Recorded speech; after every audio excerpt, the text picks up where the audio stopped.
Hey, ladies, welcome back to the Boss Babe Sanctuary. Now, I know as of recently, more than ever, so many men have found my page. And you're probably like, what do you mean, hey, ladies? Yeah, this platform that I've created was originally created to pour into the women that God has called me to. Now, if you decide to stay, it's perfectly fine, right? You're welcome, right? Don't touch anything, don't break anything. However, recently I went on a fast for those of you guys that are aware. I went a 3-day fast, really talking to God about how do I handle this? This is the direction I thought you were taking me in, but I've attracted so many men, which isn't the first time I've been in business. I've worked with men, things of that nature. So it's very common that I'm in a teaching environment with men, but it was already a lot for me to get to the space where I created an atmosphere that was curated for women. That was a lot for me to get to that place.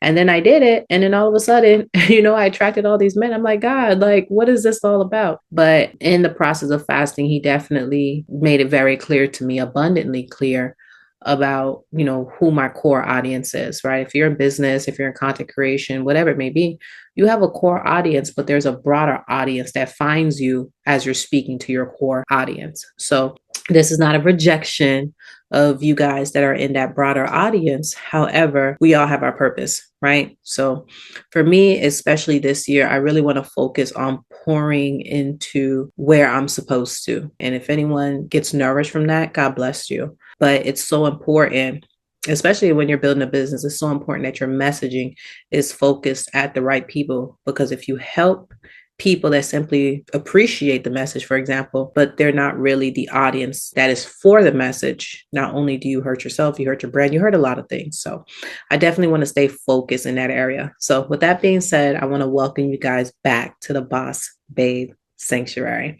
So my name is Michelle. I'm a faith-based mindset coach, and this is really an environment that I'm curating. Number one for myself. Number one for myself, because as a coach, personal development, it is at the core of what matters to me as an individual. I spend so much time and energy personally developing. It's just what matters to me. It really does, because and I'll talk about it maybe a little bit or touch on it in other episodes. But if you've taken any of my programs, you know a little bit of my story, especially if you take a Beauty for Ashes, you know a little bit about my story, even Freedom by Design. Because of the traumatic events I had growing up, personal growth is how I was able to develop out of those things, because of the fact that when you come from certain environments where you're exposed to, chaos, perverted ways of thinking, just the wrong mindset, whatever it may be, that begins to become the mindset that you have. And you have to remember, you're going through life with the mindset that you currently have. So when I wanted to transform my life, I learned that there were so many thought patterns, so many way of seeing things, so many even feelings that I had to heal from. So a lot of the work that I do, even though so many people are blessed by it, oftentimes I end up blessing you guys with what blessed me. You won't find me really sharing something that I haven't applied to myself. Everything I share I've applied it to myself. If I haven't shared it yet, it could be that it's just not the time or the season, or it's not something that I feel like I've mastered in a sense. So I'm not comfortable sharing it yet because I'm still working on mastering that area. Not perfect, but I am very mindful about where I know my strengths are and continuing to walk down that path. So with that being said, my vision for the Boss Babe Sanctuary is really an environment for women to grow. Men and women, obviously, for the men that decide to come here, but for women to grow mentally, emotionally, spiritually. And one of the biggest part about the Boss Babe Sanctuary for me as well is, I don't know if you've ever, I'm considered the eldest daughter, even though technically I'm not the eldest daughter. I was treated like the eldest daughter. And because I was treated like the eldest daughter, I have a major responsibility on my shoulder. I always grew up with way too much responsibility, even from a young age. Growing up that way has placed me in a position, or it placed me in a position where I just felt responsible for people around me constantly. And it created this savior complex in me, but it also made me hyper independent. So not only am I hyper independent, I don't feel like anyone is going to come help me, or it's my responsibility to help myself, but I also feel like it's my responsibility to help everyone else around me, even when they're not helping themselves. That takes so much rejection, humiliation, embarrassment, frustration, anger, bitterness, right? We can go on and on and on. It takes so much of those experiences going around that mountain over and over and over again to finally be delivered from that, unfortunately. Unfortunately, that thing has to crush you in order for you to let it go. Now, if you are blessed to have someone to speak into you, like I'm doing right now, and you are coachable enough and have the wisdom and the discernment to see the wisdom in it and say, oh, let me stop this now. This train is going down the wrong path. No different than, if you were going down an alley and someone just came from there and they say, listen, do not go down there. That is here. Some of you are going to say, well, I feel like I need to go myself, or I got somewhere to go and it's going down that way. And you're going to keep going until you run into that problem yourself. Others of you are going to be like, okay, even though I may not believe everything someone says, but I can clearly see by what's going on with this person that they definitely encountered some things. So let me be more cautious, whatever. And then you're more alert and more heightened. Other you might say, oh, you listen, you ain't got to tell me twice. And then you walk away. So as I'm here sharing, it's for those individuals that have either gone down that path or even on the way of going down that path to know that that's not a direction that you need to go in. And you don't have to get to the point where you have your soul crushed in order to release something that's not serving you. I do understand for many people, unfortunately, that crushing process is what we have to go through. Now, it's not like that crushing process isn't good for us, right? With the enemy intended for evil, God will use for good. So it's not like that crushing process doesn't help us, but why be crushed if you don't have to? I have always prided myself on learning from the mistakes of others. Learning from the mistakes of others really helps me and really blesses me. And I have made a lot of mistakes myself. And I have also made a lot of improvements. And I have evolved beyond those mistakes and those errors that I've made. And I've been able to recreate a new reality for myself, which I'm still doing. But most importantly, just a shift that has happened within me internally. And that shift that has happened in me internally empowers me to go create that shift externally. I talk about this a lot, right? You win the war, you win the battle spiritually to win it in the natural. So with that being said, this environment was curated as a space for those individuals that are having a hard time getting out of that cycle of hyper independence, hyper vigilance, being the strong one, all of that, because that is where I am essentially the strongest, because that has been the depth of the work that I've done. So even though I can help people that comes from different streams or different areas in life, where I am most effective is with those women. That's just the case of the matter. And I thought that was a small bunch. And I'm learning that group of women is big. It's big. More than people like to realize. The amount of women that are walking around with the pressure of life on them, or have grown up in struggle or grown up in trauma. It's so funny. I saw a comment, I believe earlier today, where somebody made a comment on one of my videos, and they said that you get so caught up in your mind and living through your life and what you're going through that you forget that there are other people in this world who have had similar experiences as you. And I appreciate the honesty and the transparency in that, because it's the truth. You forget that other people understand that story. And the plight of that strong woman, you think that you're the only woman this way, because oftentimes you're so used to being strong in every single environment that you go in. People that are like this, they're typically not just like this in their family. They're like this in their relationships. They're like this in their workplace.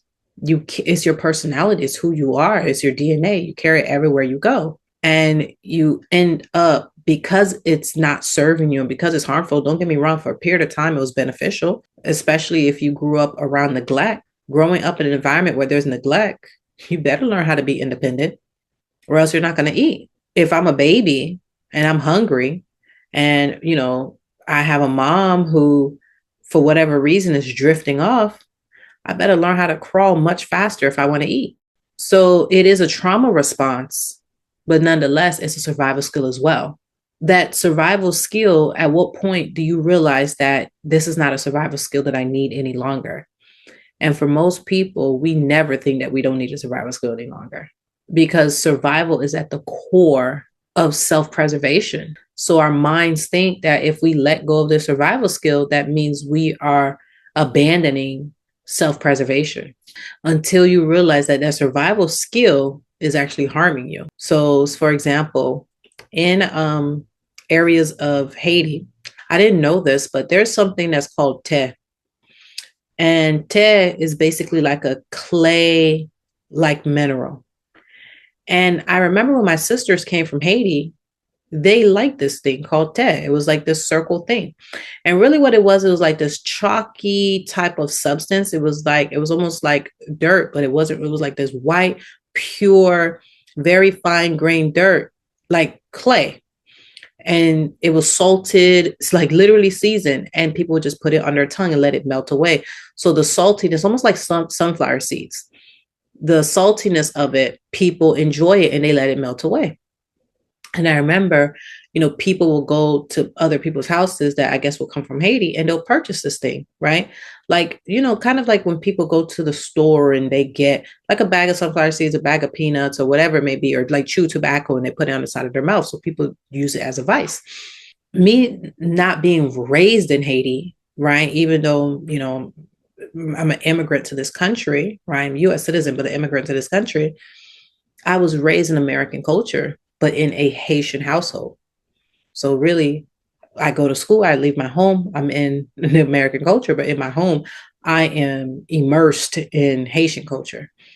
But there are certain things and certain experiences that I just cannot say that I had because physically, I was not raised in Haiti most of my life. I spent majority of my life in America. So maybe if I was in Haiti, I would have understood the concept of who typically eats this dirt clay. And because my sisters would do it, I'm like, oh, okay, I want to try it. My older sister, when it came from Haiti, I want to try it. Oh, this tastes good. Later on in life, years later, I was watching some kind of like documentary or something, and they were talking about Haitians surviving in Haiti.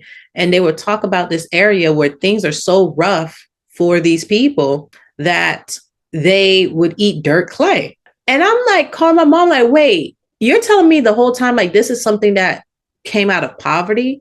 Like, this is something that people were so poor in that specific area that that's what they did? No, even though it made it through other areas, the DNA of why this practice was there is because they were getting the minerals from the dirt, this particular group of people. Here's the thing. I remember years prior to that, my sisters, they stopped eating this stuff. And when I asked them why they don't do it any longer, I guess the person that used to sell it, like go to Haiti, people, they go to Haiti or they go to their home country and they come back with different things. And the person they used to get the stuff from, they never purchased it any longer. And I asked them why that was. And it was because I guess the person got sick or something, is because your body didn't break down that clay. And because their body didn't break down that clay, this person was having intestine issues. So when they learned of the fact that this person was having intestine issues because of it, they then decided to stop. Okay. And if they stopped, the only reason I had access to it was because of them, it naturally made me stop as well. My whole point to you is, here is something that was derived out of poverty, right? Let's say it's a survival skills derived out of poverty. That poverty is not there any longer. So the need to be able to do it is no longer there. My sisters are in America. They're working a decent job. My parents are providing all of that. But there was still a habit that was birthed out of poverty that they may not have been in that poverty themselves, but was passed on to them. And they were replicating it and it was harming them. So for a small period of time when there was no food and there was starvation, it made sense why somebody would utilize that mineral clay in order to get by until there was food and there was the necessary things that people needed. But when that has been resolved, and even if it was not resolved, medically it's been proven that this is harmful to the body. So whether or not the famine, let's say if there was a famine, whether or not the famine was resolved, It doesn't change the fact that this is harmful to the body and you do not want to do this for a sustained amount of time. So it's one thing when the problem hasn't resolved itself. It's another thing when the problem has resolved itself, but you're still holding on to the habits that came out of that surviving. And that's what it's like when we have certain kind of personalities, right? When we have certain type of behavior traits, when we have certain type of complexes when it comes to moving through life, is that the scenario, the situation that developed this, it may not even exist any longer. It may not even be present.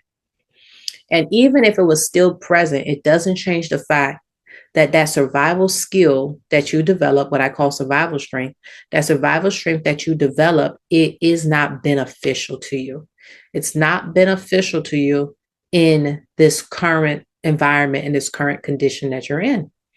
So one of my biggest tasks when I am in my profession, I'm doing work as a faith-based coach, is helping people release their survival strength. It doesn't matter. I'm telling you, one of the programs I love dearly, and people may not understand, is Beauty for Ashes, because I understand that it doesn't matter if people access all of my programs, 2 programs importantly, but especially Beauty for Ashes, because it doesn't matter if people do everything. And what I mean by this is that they can fast and get the spiritual breakthrough. They can go to Kingdom Mindset Reset and get the mental transformation that they need and see themselves. They could do all of that. But if they will not release their survival strength, they will not see transformation, because survival strength is rooted in fear. I have to preserve myself. I have to protect myself because God isn't going to do it, or the people around me aren't going to do it, etc. So you make yourself sovereign and you develop this complex that not only do you become the most trusted person in your life, right, even above God, but you end up placing yourself in a position where you allow yourself to be that for other people. Not only do you idolize your own strength, you also create this environment where people idolize your strength as well. And there's one thing when people idolize your strength and you didn't ask them to. There's another thing when you are actually attempting to perform to maintain that belief that they have. And for many of us, that's what we end up doing. We end up people pleasing, trying to save people, trying to be the peacekeeper, trying to create harmony, the organizer, the planner, all of these different things. And then people begin to rely heavily and oftentimes completely on us. And when you rely on you and when others rely on you, when does God ever show up in these scenarios? And it's so funny. We're not crying out and calling out for God until we've made a mess of everything, or we just simply can't handle everything. And then there's resentment, there's bitterness, there's anger, I can't do this anymore. Oh my gosh, God, take it over. So I say all that to say is I know that the major breakthrough you're going to receive in your life is going to come from you being able to release that survival strength. That's what it is. I have people that fast. Recently, I had a woman that was messaging me about her doing her fast and her feeling like, listen, I did my fast. God did not come through, et cetera, et cetera, et cetera. And I'm listening to this and I'm reading it, and the Holy Spirit's giving me discernment to see she doesn't even trust me. She did the fast expecting me not to even show up. You know what I mean? So she did the 3-day fast. She does everything, but you're expecting. Some of you guys, you went through that. You may have fast, or you may have, God told you to move to a certain area, or you may have gotten that new job. And it's like, I'm here now, God. Are you going to let me down here? Okay, I'm here now, God. Are you going to let me down here? There's this expectation that God is going to let you down. And many of you, you may not even be stepping by faith into the thing that God is calling you into, because you're so sure in your heart that you're going to end up having to figure it out by yourself. There's been plenty of times when God has called me into doing something, and because in my brain I already registered that the responsibility of it, whatever maybe is going to be on me, I reject it. I don't want to do it. I just don't want to do it because I already have enough on my plate. I don't want the extra stuff that you're trying to add on my plate, God. I'm not interested. Not realizing that even though he called me to do it, that doesn't mean that he's calling me to put it on my back. He may just be calling me to build a system in order to facilitate that end result or that outcome that he still desires to happen. So I'm just using you to set it up. I'm not telling you to be the one dragging people there. I'll give you a prime example. Let's say God says, Michelle, I want you to be the one to take people from Texas to Canada. And my brain, right? This is how we do. Take people from Texas to Canada. No, God, I can't fit all those people in my car. And oh my goodness, I'm not a donkey. I'm not a horse. I'm not a mule. I can't. So yes, if you think about yourself from the fact that you're the one that has to drag these people to Canada, it makes sense why you say, no, God, I have enough on my plate. I can't do it. I can't do it. Like it's turning me into a slave. I'm not able to take care of myself, etc. But if you just sit back and say yes and say, okay, God, how can I do this without harming myself and without putting myself in a position where I'm deprived and I'm angry and I'm resentful because I'm not able to properly pour into myself? Like, how can I do it in that way? You will find that God was never telling you to turn into a donkey, or he was never trying to tell you to turn into a horse or a mule. And as I'm saying this, like I'm thinking about myself. I'm just thinking about myself and the things that I do, and just realizing that he's probably telling you to just build a system. He's calling you to build a train and a train track that leads to Canada and build the system for people to get there. But you're in your brain thinking that you have to individually get people to Canada. And I have this problem because of going through that thing in life where people dump all of their problems on you and you're the one that have to sort through and try to fix it all. That now, if God is now calling you, the ultimate parent is calling you to do something, you're thinking that he's going to do what your parents did and whomever raised you, that you're going to dump everything on you and you have to figure it out. So many times I've said no to God because I'm projecting my experiences that I had with other people in the way that they handle my gifts and the way that they pour things on me, and thinking that God's doing the same thing to me. And that also puts you in a position where you show up in the thing that God has called you to the same way. Y'all, I am speaking right now. You show up that way as if like, okay, I'm here. Everything's going to be on my back.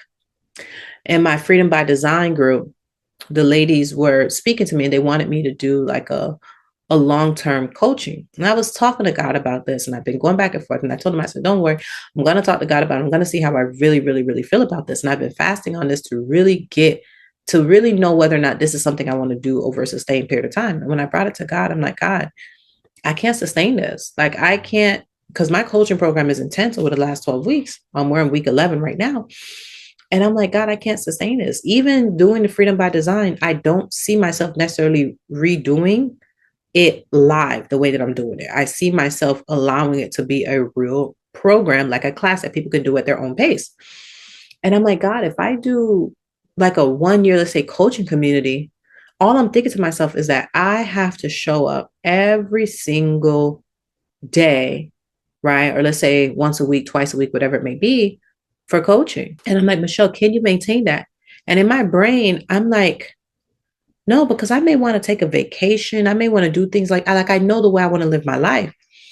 And that feels like ball and chain. That feels like I'm tying myself to that, because once you get in that cycle, it's very difficult. People are like, you become a part of people's routine. You hear what I'm saying? And do I want to be a part of people's routine in that kind of way? No, for a period of time that I set apart, and I know that I carve out this space and time, and I say that I'm going to be a part of people's routine and helping support their routine. That's one thing. But just having this, open-ended, I'm a part of people's routine and I don't have it mapped out. When's the stop? When's the break? When's the this? I'm like, no, that does not sound like something that I want to do to myself. And I was talking to God about this, and he gave me so much peace about the fact that I didn't tell you to do that. Yes, I told you to build a coaching program, but I didn't tell you to walk everybody to Canada. I didn't tell you to do that. I told you to build the systems. And understanding God really revealing to me, how much he is mindful of my energy, how much he is mindful of how much it takes to be me, how much it takes to pour, not only in terms of pouring, but also pouring into myself, because I just can't pour from an empty cup. I've done that, and I don't want to do that any longer. I don't want to do that any longer. And because I don't want to pour from an empty cup, I have to, even when I'm building, because I'm still a builder, I have to build things that don't drain me, that don't drain me, that don't drain me. And that's why I say the Boss Babe Sanctuary, if it's not for anybody else, it's for me. It's for me, because to be a woman that you have been forced into the leadership, essentially, you've been forced into the role of leadership since you were a child. You have responsibilities, you have things to take after, you have influence, you have power, and it's increasing and it's growing. It's so easy to come to feel like you need to be everything to everybody and nothing to yourself. No, not doing that. So something that's been on my spirit has been on my spirit since last year, but I really feel it this year. I decided to make this my Esther year. In my next episode, I'm going to talk more about what that means to make this year your Esther year. I really want to discuss that, because that's what this year is for me. It's a year of intentionally pouring into myself. And what I mean from a self-care standpoint, because when it comes to personal growth and development, I'll do that all day. But I mean more so from a nourishment standpoint, not just growing in my spirit. No, I mean for ease and for flow and for enjoyment. This year is really about joy for me. If you guys are familiar with me, you know, one of my biggest things, especially I do in my coaching, is your word of the year. And my word of the year is love. And there's two things that, you know that I'm going to see love for myself, love in general manifest. It's in two ways. It's going to be through discipline, so important, and it's going to be through joy. So that is like basically having both paddles of the boat, right? Because if I just have discipline, then I'm just going around in a circle, because it's like, okay, discipline, discipline, discipline, but there's no joy, it's miserable, etc. If I just have joy, okay, I'm so happy, I'm having fun, I'm having a great time, but there's no order, there's no structure, etc. No, for me, love is a combination of the discipline and the joy. That's what it is for me this year. So then now that's the paddle. So now I can actually move forward, because yes, I have discipline, but I'm also filling myself with joy, those things as well. And I'm a person, I tend to lean more towards discipline than I lean towards fun and joy and things like that. Even though your girl loves to have a good time now, don't get me wrong. Listen, I love to have a good time, but I'm not always intentional about carving out the time for me to have a good time, if that makes sense. Now, when I show up and it's a good time, Michelle's going to have a good time. But discipline is more intentional for me, and having a good time is more spontaneous for me. I'm changing that. I want my joy, just like my discipline, to be intentional. So I'm going to stop here with today's episode. I'm so excited. What are you guys' thoughts about us getting started with the Boss Babe Sanctuary? This is your year. Do you have a word for the year? You know, get down in the comments. Let's really talk about it. I do want to say this. I am excited. I'm going to be setting things up to start doing some interviews, really getting this vision that I see in my head that I have written down, really getting things going in that direction, because there's a vision I have for this podcast and I'm excited to start unleashing it. So I did need to fast. I needed to talk to God to really get some clarity so I can move forward with momentum. So for me, fasting oftentimes I fast for different reasons. But when I'm not sure, I fast so I can get clarity, because when you're not sure, it's almost like you're running, but you keep looking back. You keep looking back. You're not sure you're going in the right direction, or you're running and you have a map in your hand. You're like, I'm like, it stalls you. It slows you down. So I like when I'm sprinting, or like when I'm running a marathon, I like to be in the flow. Like, yes, yes, yes, yes. Like I love that flow. And when I get tripped up, I try to resolve that as quick as possible. So I don't sit there thinking. I've met people, that haven't moved forward an idea because they've been thinking about one thing for the last 2-3 years.